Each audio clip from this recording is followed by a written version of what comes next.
Swayam Prabha. Digital India. Educated India.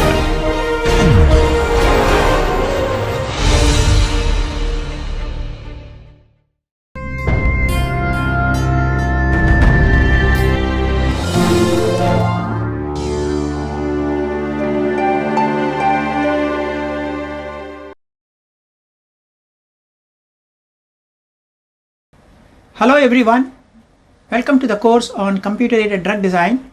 We will continue on the topic of QSAR because QSAR is very important, which gives you the structure activity relationship mainly between the descriptors or structural features and the activity. I showed you this in the previous class. So you have certain molecules, okay, whose activities are known and their minimum energy conformations are known. So we use different softwares. I showed you different softwares where we can calculate descriptors. I will show you some more softwares later. Now you have large number of descriptors, okay, so you can shortlist the descriptors based on the correlation coefficient between the descriptor, a particular descriptor, and the activity, okay. And please remember, if you have 5 data points, you can think of having only one descriptor model, okay. So if you have 5 data points, you should not go beyond one descriptor model. If you have 10, then you can have 2 descriptors or 2 independent variables, that is x1 and x2. Then those descriptors should not be cross correlated. That's very important, because some descriptors like molecular weight and size of the molecule may be related to each other, so they should not be cross correlated. They should be very dissimilar between each other, okay. So we can do different approaches so that you select the best descriptors which are far apart, not correlated, and so on. This is valid only when you are talking about more than one x, okay. If you are thinking of only one x, then these things don't matter. Once we do that, we develop a regression relationship, okay. We estimate a lot of statistics. These are statistics we will talk about in the course of next 1 or 2 lectures, and then see how good the fit is, okay. So you develop a regression relation, but parallelly you divide the data set into training set and test set, okay. So if you have, say, 10 data points, you don't take all the 10 data points and develop the regression model. Around 20% of the data you call it test set, you keep 80% of the data for the training, and then you develop the regression relation using that 80% data, okay. Then once you have a good model, you try to predict for those 20% data which you had kept aside and see how good the fit is, okay. That's why you divide the data into training and test set. 80% of the data in training, 20% in the test set. That's how you need to do. Remember that. Even if you have 6 or 7 data points, take 5 data points for your training and keep the other 2 for test. Once you develop a regression model, and then once you are happy with all these, try to predict those 2 data points which you had kept aside, the activity of those 2 data points, and see how good the prediction is, because ultimately QSAR is meant for predicting activity of unknown new molecule, okay. That's very important. Once you have done it, you are very happy, you have a QSAR. You can use this relationship for predicting new molecules, activity of new molecules, and so on. Actually, this is how the workflow happens. So the main challenge is to reduce the number of descriptors and take those descriptors which are very good, which you think are very good. Like I showed you yesterday, a software called Dragon which predicts almost 2000 descriptors, and you don't know which one to select, which one is the best for you, okay. That's very important. So that is why that's a challenge in QSAR. Sometimes we may end up selecting the wrong descriptors or descriptor, we may miss out the important ones. So those things are there. So descriptors, topological, electronic, thermodynamic, structural, 0-dimensional, 1-dimensional, 2-dimensional, 3-dimensional properties, and so on, actually, okay. So the QSAR, the main challenge is shortlisting the descriptors. That's very important. And also, as I said, we need to have some experimental data activity for some molecules. So we can go to literature and try to collect activity. So before I start synthesizing new molecules, I may go and look into the literature and see whether activities have been reported for molecules of similar structural features, and then collect them and develop your QSAR and then proceed further. Okay, so what is the main use of this regression? QSAR is nothing but regression, determining which factors are important in a system. Okay, building equations that can be used to predict behavior for new molecules, new operating points or new conditions. Okay, that's the advantage. So I can use QSAR, QSTR, QSPR either for property or toxicity and so on. Okay, so initially we may need to have data from literature or from lab assays, and then develop the regression model. So like I said, we must have at least 5 data points for one parameter model or one descriptor model. Perform the regression, see whether the fit is good, determine the statistics like R square adjusted. We will talk about what the definitions of all these. The rule of thumb is 20% of the data for validation or test, 80% for your training or fitting the data. That's very important. So you could have, you can select the X which seems to have good correlation with Y. Y is your activity, X is your descriptor. So if there is no correlation between Y and X, that is Y axis is Y, X axis is X, that is activity and descriptor on the X axis. If they are not correlated, it may look like this: slight correlation, reasonably good correlation, very good correlation. Okay, so as X descriptor value increases, activity also increases. You can also have a negative good, very good correlation like this. So as the descriptor value increases, activity may be going down. For example, lipophilic systems may not work on hydrophilic assays. Okay, so as the lipophilicity increases or log P increases, the activity may be going down. So you can have both negative as well as positive value. This is the ultimate, the best. Okay, but you can have in between like this actually.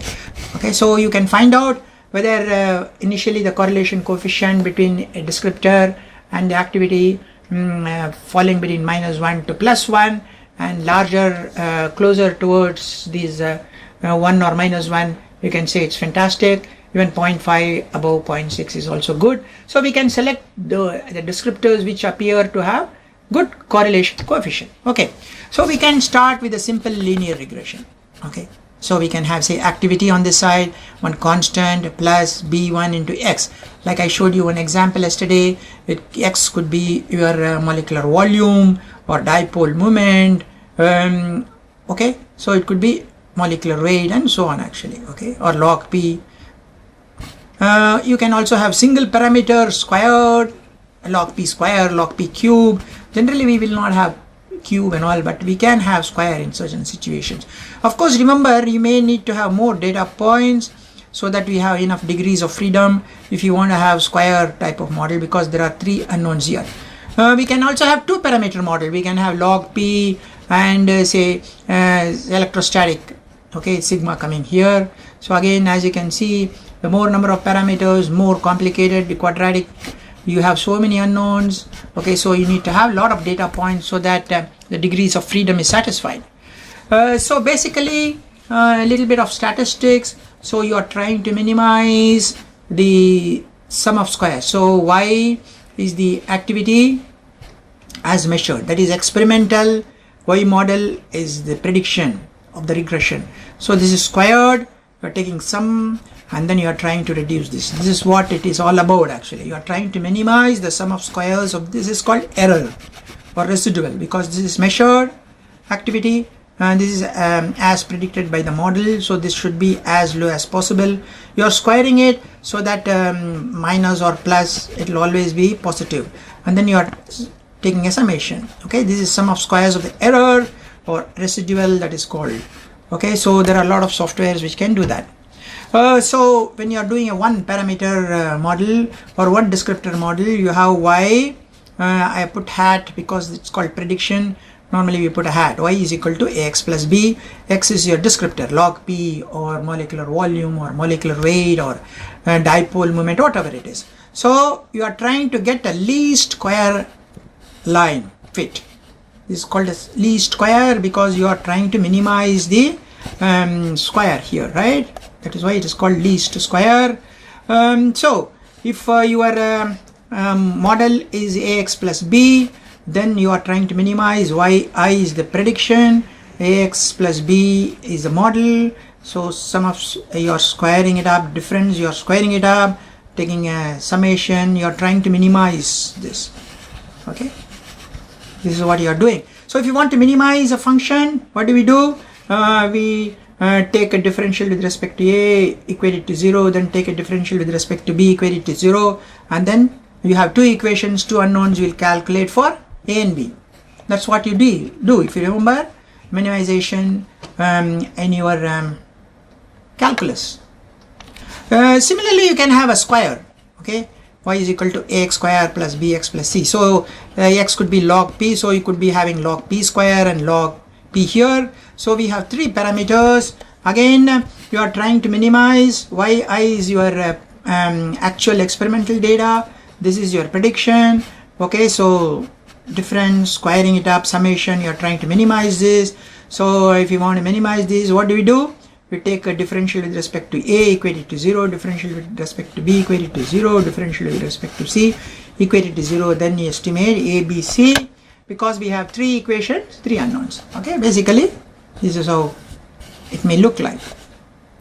Okay, so for example, if I have yesterday in the previous class also I showed you how to calculate. If it's so simple, it's very easy to do. Okay, using Excel, we don't have to sweat it out at all. Okay, so we do this. So this is log p, for example.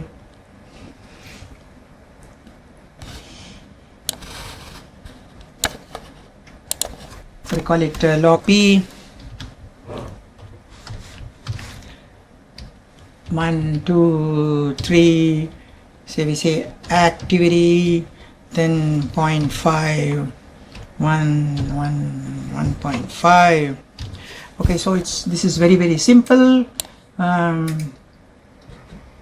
We can use the graph here.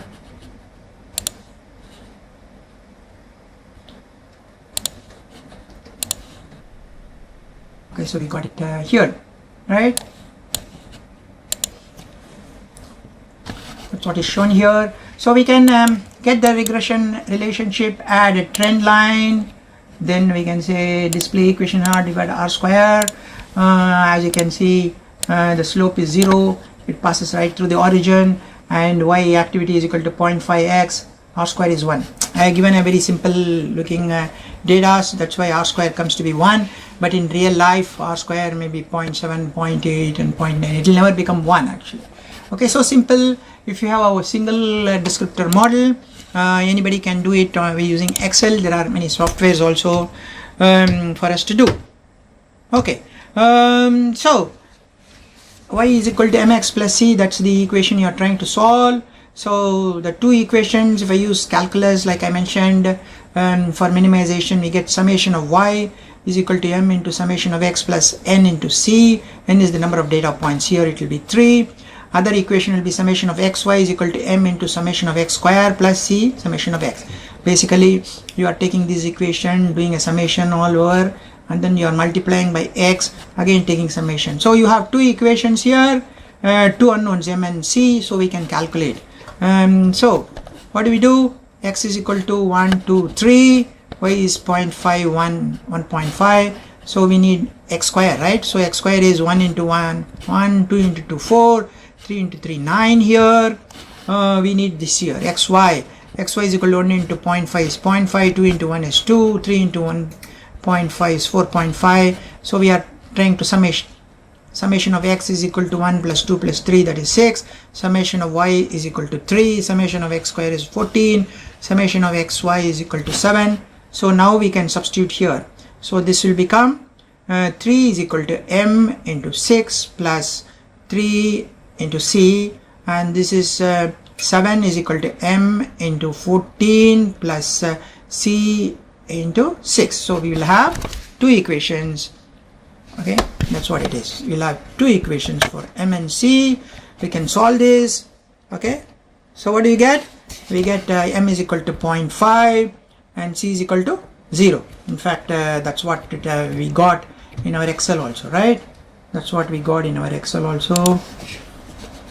Okay, m is equal to 0.5, c is equal to 0. So this is the principle by which this particular thing works. Okay, so the if you do not have Excel, you can do it. This is the basic by which it works actually. So summation of y is equal to m into summation of x plus nc. Summation of xy is equal to m into summation of x square plus c summation of x. Basically you are taking this and getting this equation, and you are multiplying by x, and then you are getting this equation. So summation of x is nothing but adding up all the x values. Summation of y is adding up all the y values. Summation of x square is nothing but calculate x square, and then adding all of them. Summation of xy is equal to x into y, and then adding all this. So you develop two equations, two unknowns m and c. You can solve it, and you end up with c is equal to 0, m is equal to 0.5, and that's what you got in your Excel also, correct? That's what you got in your Excel also. Okay, that's what you got in your Excel also. So this is the principle by which you get the m and c. So if you have one parameter, it's very simple. With Excel you can draw the graph and then calculate the regression equation and r square. If you do not have Excel, you can use this formula to calculate the m and c. Okay, this is the principle by which it works. Okay, so what happens if you have two variables? That means two descriptors, x1 and x2. So you have m1, m2, two slopes, and c. So you have three parameters. So basically you need three equations. So how do you get the three equations? This is the first equation. Summation of y is equal to m1 summation of x1 plus m2 summation of x2 plus nc. The other one will be multiply by x1. That is, you get this equation, x1y is equal to m1 x1 square plus m2 summation of x1 x2 plus c summation of x1, and then multiply with x2. So you get summation of x2y is equal to m1 summation of x1 x2 plus m2 summation of x2 square plus c x2. So you see you have now three equations and three unknowns, m1, m2 and c. So we can solve this and get these three constants. So then your QSAR will be this. This is a two descriptor problem. Okay, so descriptor 1 could be log p, and descriptor 2 could be sigma, or some electrostatic parameter here. Okay, this is your QSAR equation. Of course, when you have this type of model, when compared to one descriptor model, you should have at least 10 data points. So as per rule of thumb, 5 data points, you should stick to only one descriptor model. Approximately 10 data points, you can go for two descriptor model. Okay, at least 8 data points you should have. Of course, that's not correct, because if you want to divide the data into training and test set, so even if you have 7 data points, 2 of the data points you can put it as test set. So 5 data points you can develop a single model. So if you have 10 data points, so 2 of them you can keep it for test set. So with 8 data points we can maybe develop a 2 descriptor model, and then try to predict for the other 2 data points the activity value. So this is how it's very close.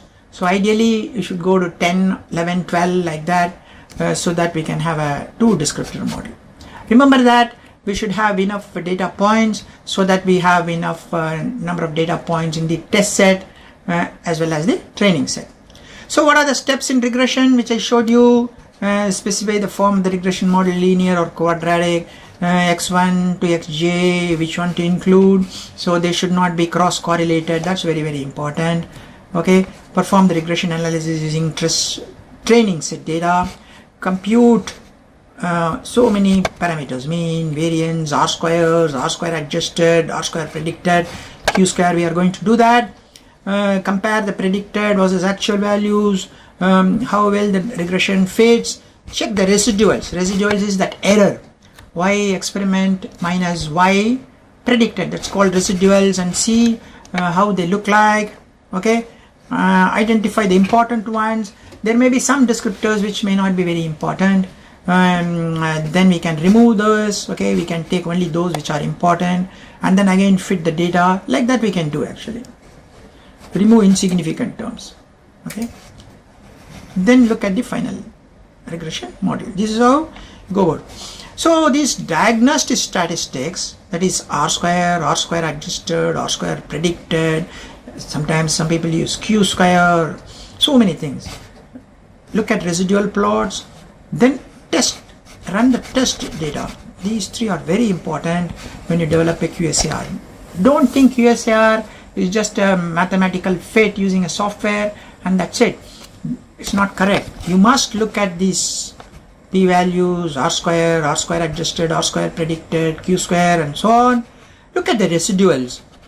See whether there is some pattern, there is some problem in the residuals. Then run the test set or validation set and see whether the model is able to predict that data. Then only you can say your QSAR is good. Until then, you cannot trust the QSAR. Please remember, QSAR is not fitting some points using a regression line or a quadratic model, and then that's it. You need to spend some time, think, and see whether there are some hidden mistakes. Okay, I'm going to show many of them where you can goof up. Now let's look at these statistics. We call it goodness of fit. R we know is the correlation coefficient. There is something called R square. Is the fraction of the total variance that is expected by the regression equation. So y minus yi hat, yi is your actual experimental, y hat, as I said before, is your model prediction. Okay, and yi minus y, that is y, this y is the average of all the y's. Okay, this is the average of all the y's. Okay, so yi minus y, this is called total variance. This is sum of squares of the residuals. This is residual because this is experimental. This is what the model predicts. Okay, so this difference is called the residual. This is square sum. So it's sum of squares of the residuals. Yi minus y, this y, as I said, is the average of all the y's. This is called total variance. This is called R square. R square generally should lie between 0 to 1. It will not go to negative because it's a square. Okay, and 0 means very, very absolutely no relationship or fit. 1 is best. So when we are doing experimental in the labs with drug discovery and all that, we may have R square maybe 0.7, 0.8. We can say it's very good, reasonably good. But when you are doing some simulations, okay, modeling, then you may get very high R square. But experimental, you will get only this R square. So this is 1 minus sum of squares of the residuals. That means this is the experimental, this is the model prediction. This could be say mx plus c, like, okay, or m1 x1 plus m2 x2 plus c. It predicts. So this different square. This is yi experimental minus y. This is the average of all the y's. Okay, this is called total variance. Okay, this is called R square. Degrees of freedom is the number of model parameters minus 1. The rule of thumb, the number of points should be at least 25% more than the number of degrees of freedom in the regression equation. Okay, so if you have y equal to mx plus c, that is one parameter model m and c or 2, so 25% more, so you should have at least 3 data points, but we always say we should have 5 data points. We are trying to be more careful. So 3 data points, yes, you can fit a model, but you will not be able to have a test value there, right? So if you have a 5, 6 is good because then one of the points we can use it for test and the remaining 5 we can use it for model fitting. Okay, this is the rule of thumb. There is something called R square adjusted. So R square adjusted is nothing but 1 minus sum of squares of the error divided by sum of squares of the total. Okay, that is this one. Okay, this is sum of squares of the total variance n minus 1 divided by n minus p. N is the number of data points, p is the number of terms in the regression model. That means y is equal to mx plus c means we have p will become 2. So we can write it as 1 minus n minus 1 divided by n minus p into 1 minus r square. So r square adjusted will always be less than r square, and if you have more number of parameters, terms in the regression model, r square adjusted will come down because you have negative here and here. Okay, so we can, with more parameters, we'll be able to fit the model. R square will become good, but r square adjusted will become bad. Okay, so more number of parameters, r square adjusted will come down. So the challenge is to keep less number of parameters but still fit your model. That is the greatest challenge for you. So r square adjusted will always be less than r square. Then there is something called predicted r square. Sometimes we use r square predicted, some people use q square, capital Q square. This is called cross validated r square. Okay, this is slightly difficult to understand, but let me see. Suppose we have so many data points, when we fit the equation we get r square, but what we do is, for predicting this r square predicted or q square, we remove one data point, fit with the minus 1 set of data. That means if you have n data points, we use n minus 1 data point, fit the equation, fit the model, and then try to predict the value for that point which was missed out. That is, evaluate the error at the removed point. Okay, so then square it. Now you remove another point, keep this point but remove another point, again develop a regression model, then try to predict the y value for that point, and then get the residual, square it. Like that we keep on adding all the sum of squares of the errors or residuals. Okay, that is called predicted sum of squares or PRESS. It is also known as LOO, leave one out method, because every time we remove one data point and then try to develop a model, try to predict the value for the number which we are left out. Once we get the PRESS, what do? We do 1 minus PRESS divided by sum of squares of the total. That will give you r square predicted or q square. Okay, so if you leave out one point at a time, that's called leave one out method, 1 point at a time. Do you understand this? So suppose there are n points, we leave 1 point out, so we have n minus 1 point. We develop a regression model with that n minus 1 point, then try to predict for the nth point which we have missed out, find out the residual or error, square it. Then you leave another point, keep the previously left out point. So again you will have another n minus 1 points. You develop a regression model, predict the value for the point which was left out, get the error, square it. Like that you repeat for all the n points, add up all the square of the errors. That is called PRESS, predicted sum of squares. Then 1 minus PRESS by sum of squares of the total will give you r square predicted or q square. Okay, it is cross validated r square. People use different terminologies here. Instead of 1 point, we can also leave many points. We can also do leave many out method. Just like leave one out method, we can also have leave many out method. That means instead of 1 point, we can miss out 2 points and develop a regression relationship, and then try to predict the data for those 2 points and repeat the process and get errors. So this is a very stringent r square. So that is why q square will always be lesser than r square adjusted, which will be lesser than r square. Okay, so these are different r squares. Now more, there is something called bootstrap r square. This is the average of squared correlation coefficients calculated during the validation process.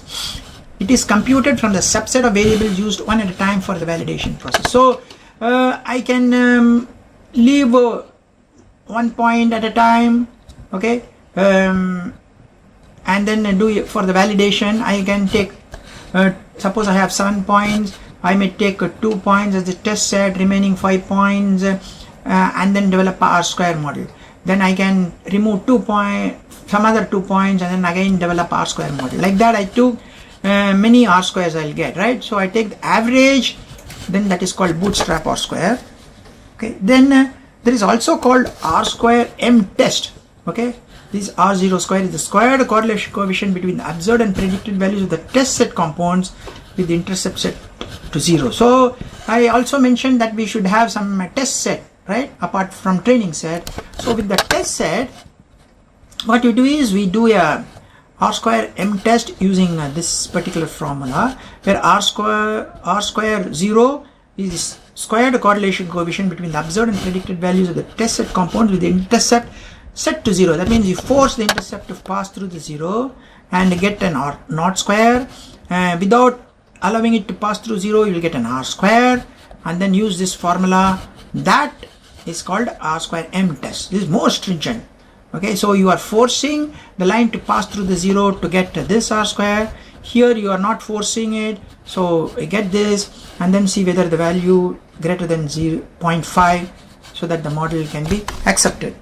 Okay, then we also have other approaches, R0 and R0 dash.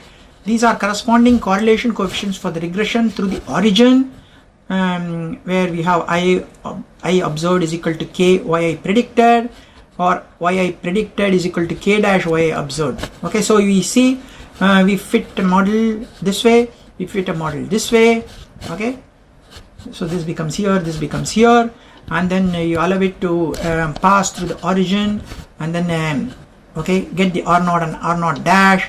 Okay, then you see whether those are quite good, above 0.6. Okay, so these are different ways of testing it out, whether your model has good predictive capability and whether your model has good fitting capability. Tropsha and co-workers also suggested some more approaches for predicting and validation criteria. They said Q square should be greater than 0.5, R square should be greater than 0.6, R square minus R0 square by R square, okay, should be less than 0.1, and the K here should be between 0.85 and 0.15. That means it should be close to 1. Similarly, the K dash also should be quite high. Okay, so many different things they mentioned. Okay, here basically, so many things. So they said R0, as I said, R0 square is when you calculate the R square when you force it to pass through the origin. Here you have R dash square when you force it to pass through origin. R dash involves you develop a model between predicted and observed, whereas here you observed versus predicted, you are developing a model. Okay, so in both the times this K and K dash should be very close to 1, that is 0.85 to 1.15. So there are so many different criteria we need to follow to ensure, to ascertain that we have good fit as well as good predictive capability, and we are not trying to overfit our data. That's very, very important. Not overfitting our data. That's very important. So these are the various parameters which we are talking about. Okay, we have R square, we have adjusted R square, we have Q square or cross-validated R square, bootstrap R square, R square M, R naught square, then we have K dash, R dash not square, and so on actually. Okay. Another important point is to see how good the fit is based on the test set data also. We will continue more in the next class. Okay. Thank you very much for your time.